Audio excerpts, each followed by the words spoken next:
Hello guys, thanks for choosing this video and welcome to our channel. This video is to discuss about interview questions and answers which are asked in round 2 for Java developer in HCL. Before this, if you want to know about the interview process of HCL and round 1 questions, we have uploaded video for that. Please watch that. And please subscribe and support us for more videos like this. Let's start. First question will be general question only. Tell me about yourself. So for this, I have included some points. Maybe you can use this for introducing yourself. First point, your name and where you are from. Your current company name and your years of experience. And technologies you are currently working. You can explain that. Explain about your project architecture. This is very important question. And if you are not able to explain the architecture of the project itself means, then that will not be good, right? So please be prepared for this question. I have included some point which you can use when you are explaining about the project architecture. Let's see them. First point about which front-end technology you are using, then which back-end technology you are using, and about the database, then how code and database are getting integrated and which technology you are using for that, then how your front-end and back-end are getting integrated. So like this you can explain your project architecture. What is system.out.println in Java? This is very basic question, but this is asked just to know whether you are really strong in Java or not. So let's see answer for this. System.out.println is a Java statement that prints the argument whatever we are passing into it. Here system means it is a class in java.lang package and out means it is a variable in java.io.printstream and println is a method of java.io.printstream. String palindrome program. Like this basic programs we can expect for even experienced developers also. This is just to test how their coding skill is. Okay, palindrome means whatever word we are giving, it should be reversible. Example, if we take madam, if we reverse that word also, it will give us madam. So how we can test this through program means, we need to write one functionality for checking how to reverse that word, and then we need to check whether that original word and this reversed word is same or not. So that will give us which is palindrome and which is not palindrome. Program to find second largest number in an array.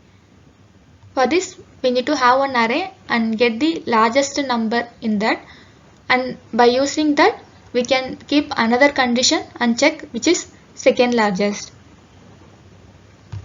What will be the output of the following program? So like these questions you can expect.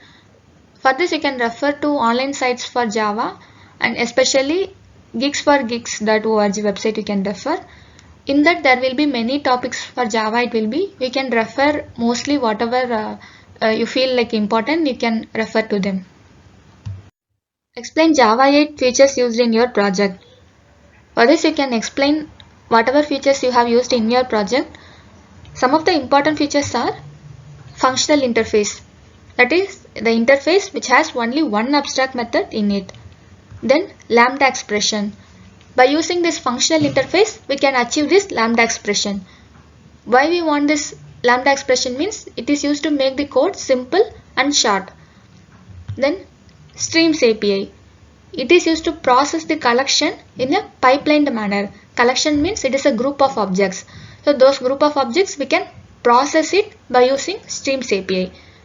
And this streams has many pre-built methods in it. So that will be helpful for developers.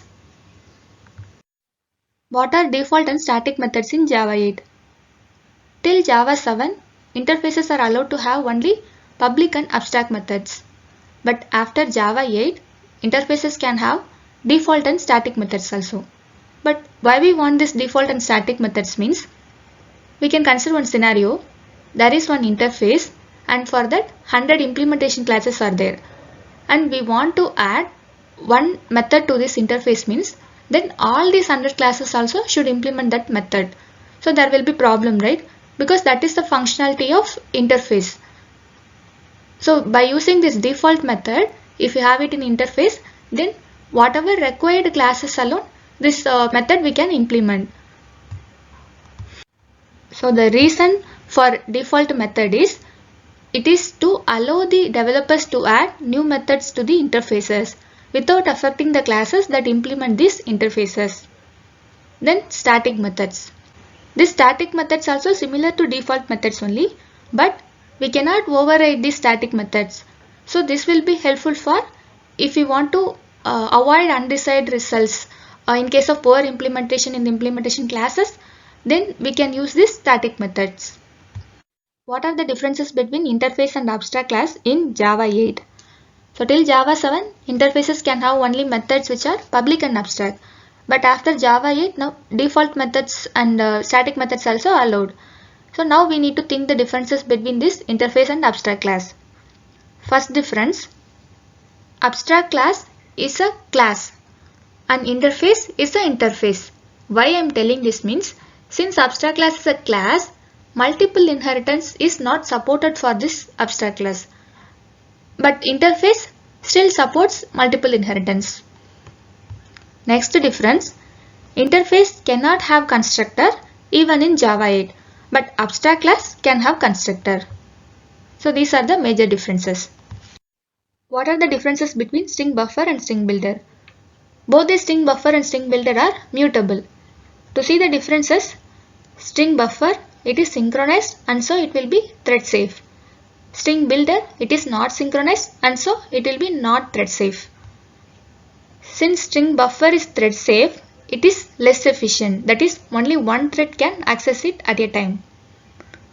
String builder, since it is not thread safe, it is more efficient. That's all about Java questions. If you are using Spring Boot in your project, maybe you can refer this Spring Boot question samples. First question, what are the annotations used in Spring Boot in your project? So you have to explain about all the annotations possible. Whatever you know better, you explain, because next questions will be based on that only. Next question, explanation of @Spring Boot application. Then what is dependency injection? So these are the sample questions. If you know all the annotations used in Spring Boot thoroughly, then you can clear that easily. Next, let's see about AngularJS questions. Explain MVC in reference to Angular. AngularJS follows MVC based framework, that is model, view, controller. Model means it contains data.